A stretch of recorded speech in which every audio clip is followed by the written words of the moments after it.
Universitas Jambi unggul dan menjadi Award Class Entrepreneurship University.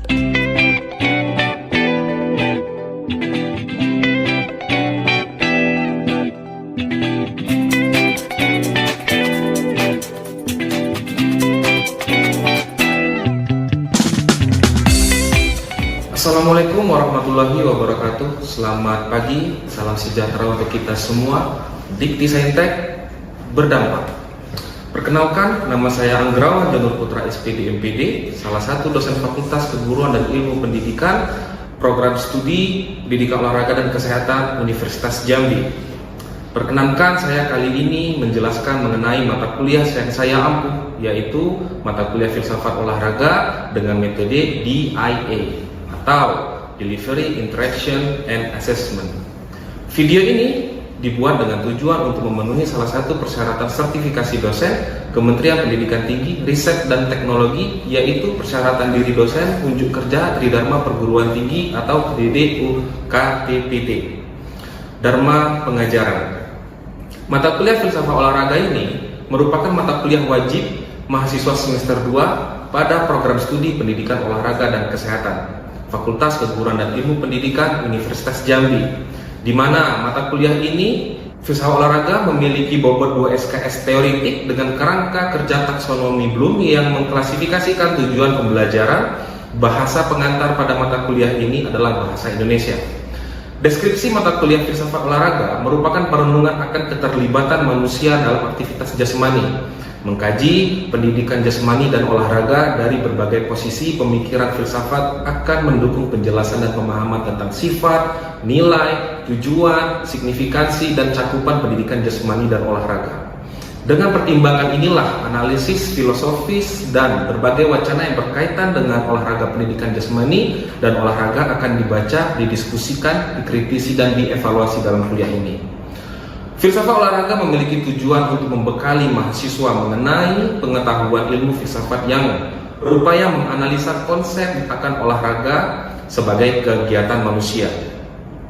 Beberapa isu yang dibahas dalam filsafat olahraga akan ditinjau melalui aspek ontologi, epistemologi, dan aksiologi, serta hubungan-hubungan yang kuat terhadap sosial, moral, hukum, etika, dan estetika sehingga dapat menghasilkan kebijakan untuk desain besar olahraga nasional.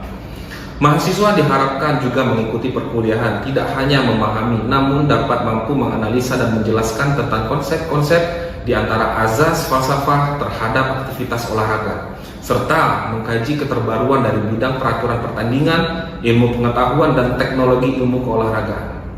Capaian pembelajaran lulusan atau CPL yang dibebankan oleh program studi kepada mata kuliah meliputi capaian sikap, yakni bertakwa kepada Tuhan Yang Maha Esa dan mampu menunjukkan sikap religius. Capaian pengetahuan, mahasiswa mampu menguasai teori, prinsip, prosedur, dan metode keilmuan serta nilai, norma, dan moral yang menjadi muatan kurikulum dan proses pembelajaran atau pembudayaan dalam konteks filsafat olahraga.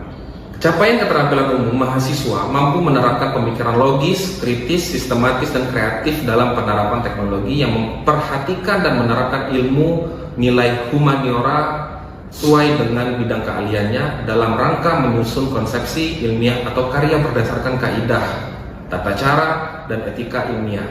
Dan yang terakhir, capaian keterampilan khusus yakni mahasiswa dapat memanfaatkan isu-isu atau perkembangan olahraga nasional hingga internasional hingga dikaji melalui 3 cabang utama filsafat, yaitu berupa pandangan epistemologis, ontologi, dan aksiologis. Berdasarkan capaian pembelajaran lulusan, selanjutnya disusunlah kemampuan akhir yang diharapkan pada tiap tahapan belajar melalui mata kuliah yang terdiri dari 8 poin CPNK. Yang pertama, mampu menjelaskan sejarah azas dan falsafah olahraga. Yang kedua, mampu menjelaskan definisi filsafat olahraga. Yang ketiga, mampu menjelaskan ruang lingkup filsafat olahraga. Yang keempat, menentukan golongan doping dalam olahraga dan dampaknya terhadap nilai sosial kemanusiaan. Yang kelima, mampu menghubungkan dasar falsafah olahraga terhadap pendidikan jasmani. Yang keenam, mampu mengimplementasikan pendidikan jasmani dalam kajian olahraga. Yang ketujuh, mampu menelaah pembentukan dan pengembangan karakter olahragawan. Yang kedelapan, mampu menelaah dan membandingkan perkembangan olahraga di Indonesia dan internasional melalui cabang utama dalam filsafat. Referensi yang digunakan pada mata kuliah filsafat olahraga cukup beragam. Apanya adalah buku cetak, e-book, dan jurnal-jurnal yang relevan. Salah satunya adalah dengan cetakan pengarang Heather Ray yang berjudul Introduction to the Philosophy of Sport, dan berbagai referensi pendukung lainnya yang dibutuhkan oleh mahasiswa. Sistem pembelajaran di mata kuliah filsafat olahraga ini adalah dilaksanakan secara sinkronus dan asinkronus, mengutamakan peran dan keaktifan mahasiswa dalam proses pembelajaran, yaitu proses kolaboratif, diskusi aktif melalui kasus pemicu tutorial, seminar kasus, dan plenum. Pembelajaran mata kuliah filsafat olahraga ini dilakukan sebanyak 16 kali pertemuan yang dilaksanakan selama 1 semester. Diawali dengan pemberi teori, dilanjutkan dengan tutorial kasus dan seminar kasus. Pembelajaran sinkronus akan dilakukan di ruang kelas atau bisa juga menggunakan web conference. Pembelajaran sinkronus dapat dilakukan untuk memfasilitasi diskusi mahasiswa baik dalam kasus pemicu, tutorial, seminar kasus maupun pendapat melalui komunikasi dan pengumpulan tugas melalui e-learning Unja. Sedangkan untuk pembelajaran sinkronus dapat dilakukan di ruang kelas. Dalam pertemuan ini akan digunakan metode ceramah yang merupakan pertemuan keempat dalam IT atau Integrated E-Teaching. Materi dalam pertemuan kali ini akan membahas ruang lingkup filsafat olahraga yang terdiri dari sub-materi dengan topik sportivitas, kecurangan dalam olahraga, dan estetika dalam olahraga. Evaluasi pembelajaran terdiri dari 6 komponen. Yang pertama, aktivitas partisipatif yang berbobot 50%, hasil studi kasus 20%, ujian tengah semester 10%, ujian akhir semester 10%, tugas 5%, dan kuis 5%. Demikianlah informasi mengenai mata kuliah filsafat olahraga ini. Berikut cuplikan proses pembelajaran yang saya lakukan secara sinkronus atau tatap muka di ruang kelas. Selamat menyaksikan. Assalamualaikum warahmatullahi wabarakatuh. Waalaikumsalam warahmatullahi wabarakatuh. Selamat pagi, salam sejahtera untuk kita semua. Salam olahraga Jaya. Jadi hari ini alhamdulillah kita akan bertemu pada mata kuliah filsafat olahraga. Ya, sebelum itu ada baiknya pasti kita berdoa dulu supaya prosesi pembelajaran ini berjalan dengan baik menurut kepercayaan agama kita masing-masing. Berdoa dimulai. Berdoa selesai. Baik ya, sebelum kita memasuki perkuliahan, saya perlu absensi dulu nih kehadiran adik-adik mahasiswa nih ya. Yang pertama saya panggil Husnul Rizky Jadra, Septi Tasya, Hadir Pak. Rizka Damayanti, Hadir Pak. dan terakhir Dista Adelina Rahmadanis. Hadir Pak. Oke, berarti cukup ya, lengkap ya, hadir semua. Saya simpan ya, terlihat di depan. Baiklah, hari ini kita akan memasuki mata kuliah filsafat olahraga. Tapi sebelum kita memasuki perkuliahan, saya mau persepsi dulu nih supaya adik-adik tahu nih, biar kita sama persepsi apa dan tujuannya seperti apa nanti perkuliahannya. Mungkin adik-adik di sini tahu ya, di depan ini gambar apa ya? Tahu. Di gambar ini ada tertulis di pita Garuda ini Bhinneka Tunggal Ika. Apa itu artinya? Berbeda-beda tapi satu. Jadi itu sudah menjadi lambang negara di Indonesia kita ini, tercinta. Selanjutnya di bawah ini pernah tahu? Pernah tahu ya? Apa nih maksud maknanya ini? Lambang Olimpiade. Oke, lambang Olimpiade. Mengapa warnanya berbeda-beda dan ringnya satu kesatuan sama? Apa nih yang bisa persamaan antara Bhinneka Tunggal Ika dengan ring Olimpiade ini? Berbeda-beda tetapi tetap satu. Ya, baik. Jadi persepsinya sama nih, Bhinneka Tunggal Ika, dan makna dari Olimpisme itu tadi merupakan di setiap ring ini bisa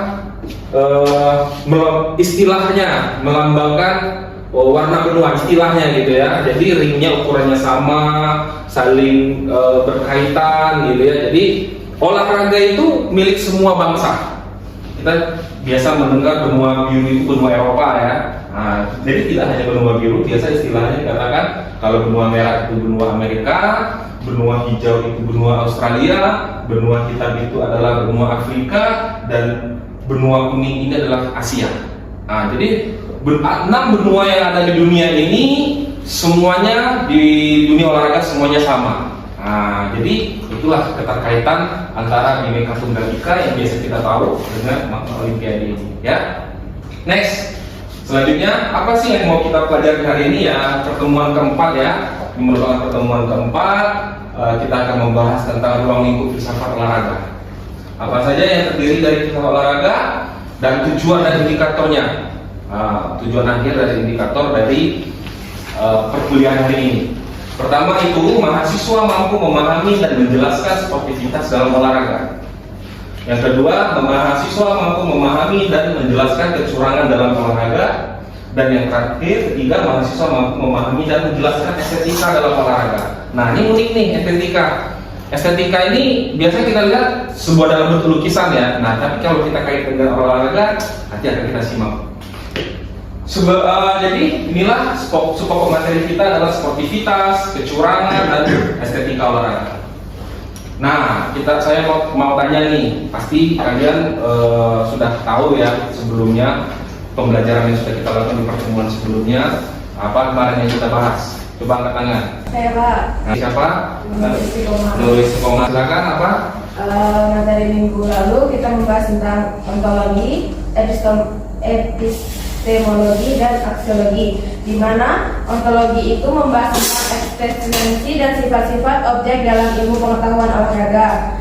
Epistemologi membahas tentang proses pencapaian pengetahuan dalam olahraga, dan aksiologi membahas nilai-nilai moral dan sosial yang terlibat dalam aktivitas olahraga. Oke, good, bagus, keren. Jadi kalau dulu tadi ontologi itu membahas tentang kok orang bisa ya pusatnya dalam 1 menit 60 kali gitu. 60 kali pusat. Ada orang yang nggak bisa, ada yang bisa. Terus kalau dibahas dari epistemologi, banyak kajian-kajian yang bisa melihat potensi itu. Misalnya kita bisa melalui karya-karya ilmiah supaya agar bisa meningkatnya kemampuan kita. Itulah prosesnya supaya kita bisa mencapai hal itu begitu juga. Dan terakhir, aksiologi tadi adalah bagaimana olahraga itu bisa berdampak ke nilai-nilai sosial gitu ya, orang sekitar, lingkungan. Kalau misalnya nih, kalau kita memiliki tubuh yang sehat, pasti kinerja kita dalam aktivitas sehari-hari akan lebih ringan, lebih mudah gitu, dan itu akan berdampak positif kepada orang-orang sekitar kita. Bagus, good, lanjut. Kita bahas mulai dari sportivitas. Sportivitas adalah sikap adil, jujur, dan menghormati lawan, serta mengakui keunggulan lawan atau kekalahan diri sendiri dalam konteks olahraga ya, atau persaingan. Ini mencakup perilaku seperti menghormati peraturan, mengakui prestasi orang lain, dan menjaga sikap positif dalam situasi menang maupun kalah.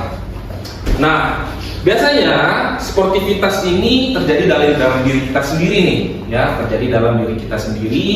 Seperti biasanya nih di setiap lapangan itu tidak sering sekali ada spanduk non rasisme, junjung tinggi sportivitas. Tapi kenyataannya di atas lapangan itu sendiri terjadinya seperti berita ini. Pada pertandingan eksibisi antara YouTuber Spanyol versus YouTuber Prancis, Cokodisi menangis saat mendapatkan serangan rasisme dari para penonton di stadion. Nah, biasanya itu terjadi dari eksternal gitu ya. Jadi sehingga apa? Bahayanya yang tidak menjunjung sportivitas ini adalah bisa membuat permainan seseorang itu akan menjadi kurang maksimal dan mereka akan terganggu secara psikologinya. Terus terjadinya keributan. Nah, itu adalah potensi-potensi yang merusak nilai-nilai sportivitas gitu. Terus selanjutnya kita bahas kecurangan. Kecurangan berbeda dengan sportivitas. Kecurangan mewakili setidaknya privacy atau memaksakan dalam penanganan permasalahan. Contoh, untuk mencapai kemenangan, seseorang akan memaksakan segala cara. Bentuk utama dari kegagalan moral dalam olahraga apa penyebabnya. Nah, jadi kecurangan ini bisa terjadi dari dalam diri individu itu sendiri. Ketika dia ingin mencapai sesuatu, dia akan melakukan segala cara agar tercapainya tujuannya, ya, walaupun cara itu dilakukannya dengan salah. Misalnya ya, ketika bermain sepak bola, seseorang melakukan diving untuk mendapatkan keuntungan hadiah penalti dari wasit, gitu ya kan. Nah, itu adalah cara yang tidak beretika gitu ya. Padahal prinsipnya olahraga ini kan membuat permainan itu terasa lebih nikmat, indah dengan kemampuan latihannya. Karena pemenang itu pasti tegak lurus dengan apa yang sudah dilakukannya selama ini. Latihan yang keras, kerja berhari-hari, tidak dalam waktu yang sebentar. Terus gara-gara orang melakukan diving, nah itu bisa membuat permainan seseorang yang sudah latihan itu rusak, gitu ya. Terus selanjutnya, apa penyebabnya? Penyebabnya biasanya juga terjadi pada dorongan penonton yang mengharapkan sekali kemenangan walaupun apapun caranya, sehingga tekanan itu membuat seseorang melakukan cara instan. Kita sudah tahu lah, instan itu tidak dibenarkan gitu ya. Dalam arti gini, salah satu cabang olahraga yang rentan juga dalam hal kecurangan itu adalah binaraga.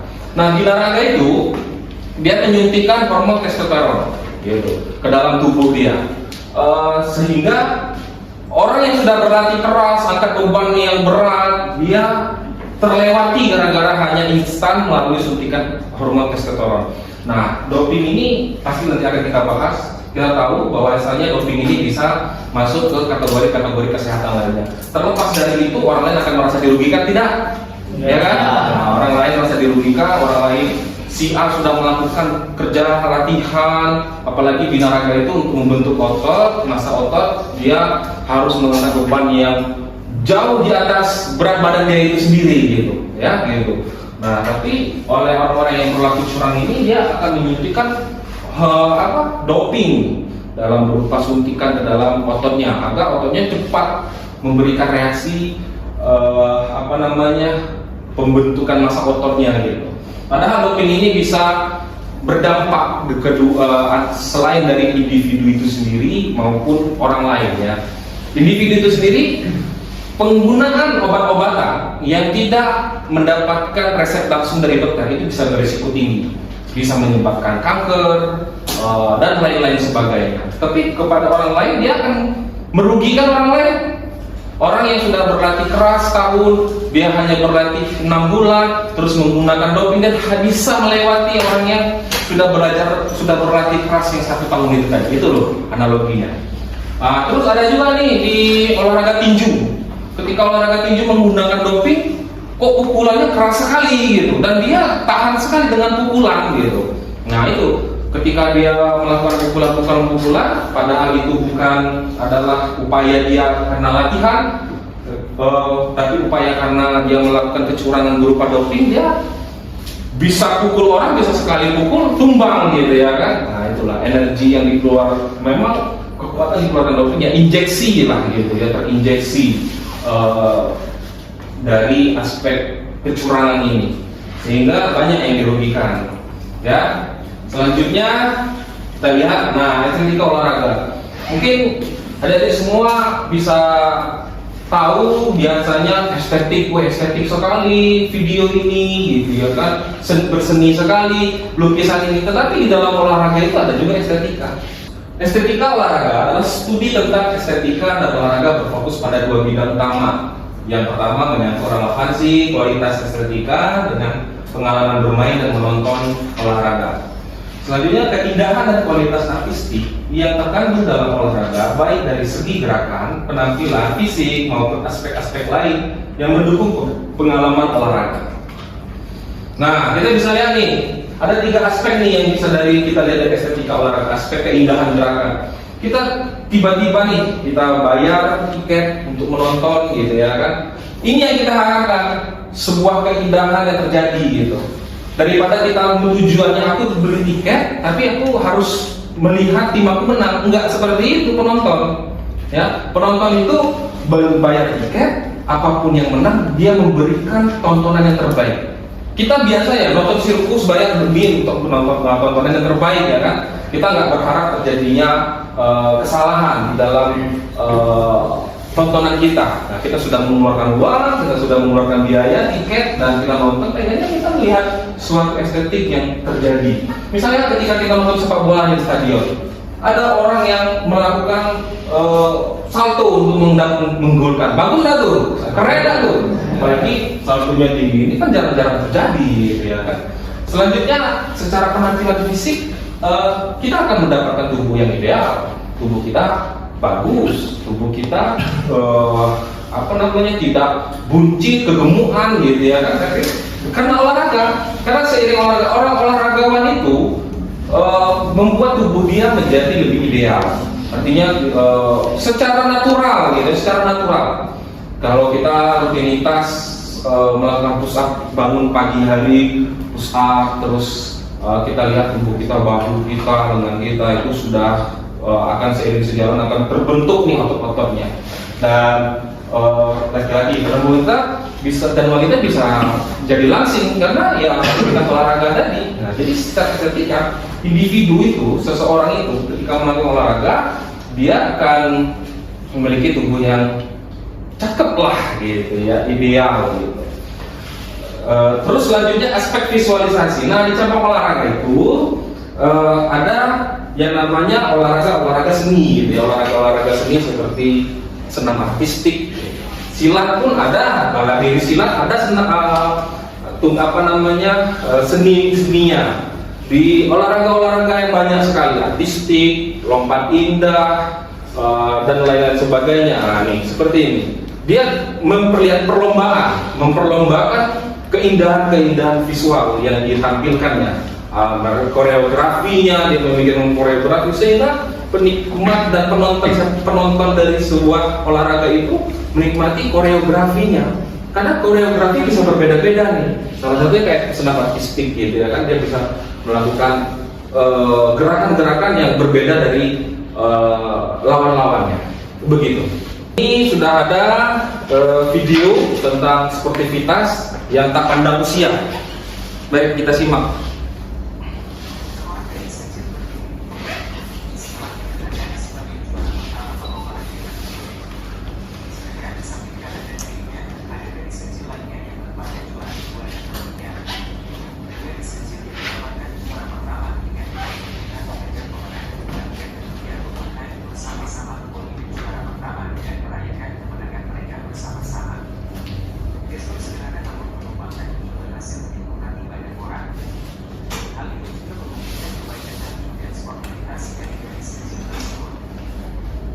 Nah, bisa dilihat ya bahwasanya semua tak pandang usia, yang seharusnya tentu kita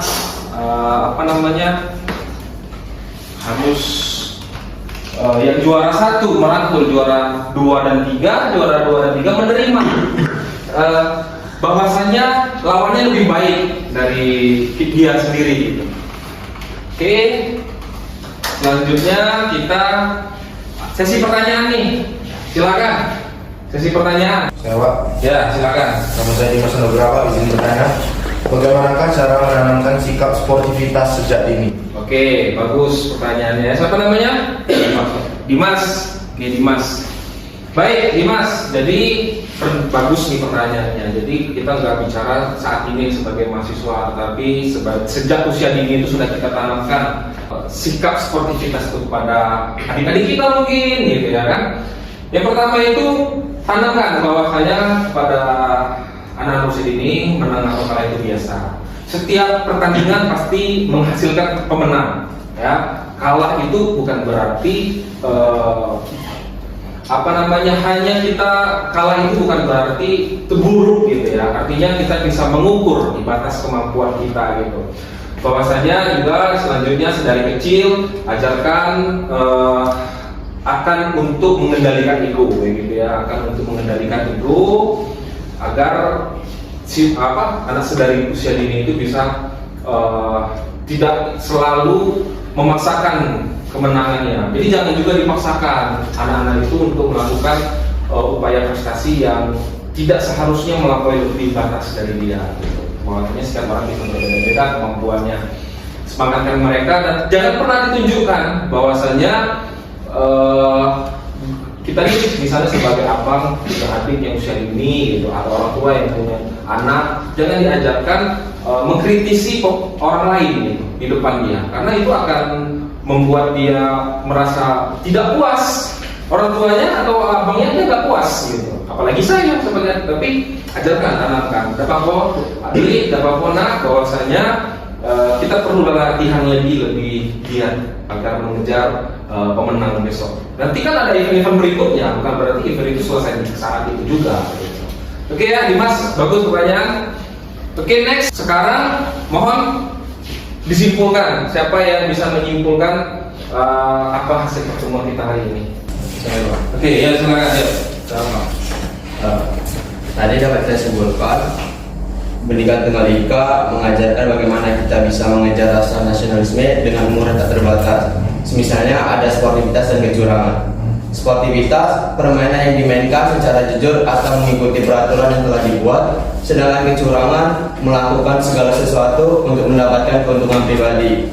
Dalam Pendidikan Tunggal Ika juga terdapat ada estetika olahraga, yang dimana ada 3, yaitu keindahan gerakan, penampilan fisik, atau aspek visualisasi.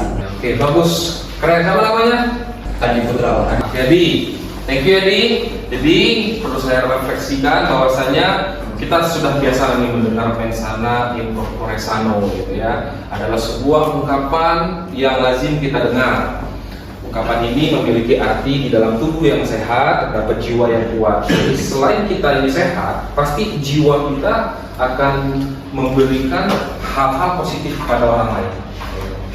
Selanjutnya, bagaimana mungkin seseorang dapat dikatakan sehat jika mental seperti sportivitas, berlaku adil, dan menjaga estetika berolahraga tidak dimiliki olahragawan? Hakikatnya olahraga memberikan kita efek positif bagi diri kita dan juga untuk orang lain. Ya, baik. Selanjutnya kita masuk ke kuis. Silakan. Baik, ini berupa kuis. Kita semua sudah standby. Saya menunggu peserta. Ini kodenya. Nanti kita akan mulai secara bersama-sama. Silakan. Oke, sudah bergabung bersama kita peserta-pesertanya. Jadi nanti kuis ini akan menunjukkan siapa yang jawabannya paling cepat dan paling benar. Nah, itulah yang akan menjadi pemenangnya. Dan pemenang ini nanti akan mendapatkan reward dari saya. Siap, 3, 2, 1, go.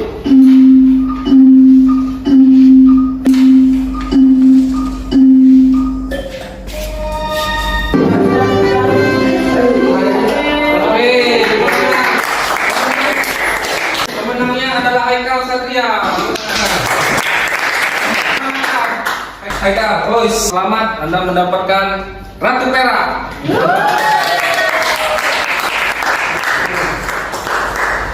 Oke ya, jadi sudah kita lakukan kuis. Selanjutnya next, saya akan berikan tugas di mana ini berupa project based learning. Nah, catat ya. Carilah informasi-informasi yang berkaitan dengan berita sportivitas, kecurangan dan estetika olahraga. Buatlah rangkuman video karya sendiri, berkelompok, dalam arti ini berkelompok. Nanti saya akan bagikan 5 orang per kelas. Nah, nanti secara kelompok membuat video cuplikan yang berjudul tentang sportivitas, kecurangan, dan estetika olahraga. Lalu dikumpulkan di e-learning Unja ACID. Ya, lalu dikumpulkan di e-learning Unja ACID. Baik, itu saja. Terima kasih kesempatan hari ini. Alhamdulillah berjalan dengan baik. Kalau ada pertanyaan bisa nanti kita kasih bonus nanti di e-learning Unja. Nanti akan bisa tanya jawab di situ atau melalui WhatsApp saya. Terima kasih kehadiran hari ini kawan-kawan semua dan semua mahasiswa. Baiklah, untuk menutup kegiatan perkuliahan hari ini, banyak kita berdoa bagi kita agama kita masing-masing. Berdoa dimulai, berdoa selesai. Wassalamualaikum warahmatullahi wabarakatuh. Salam olahraga.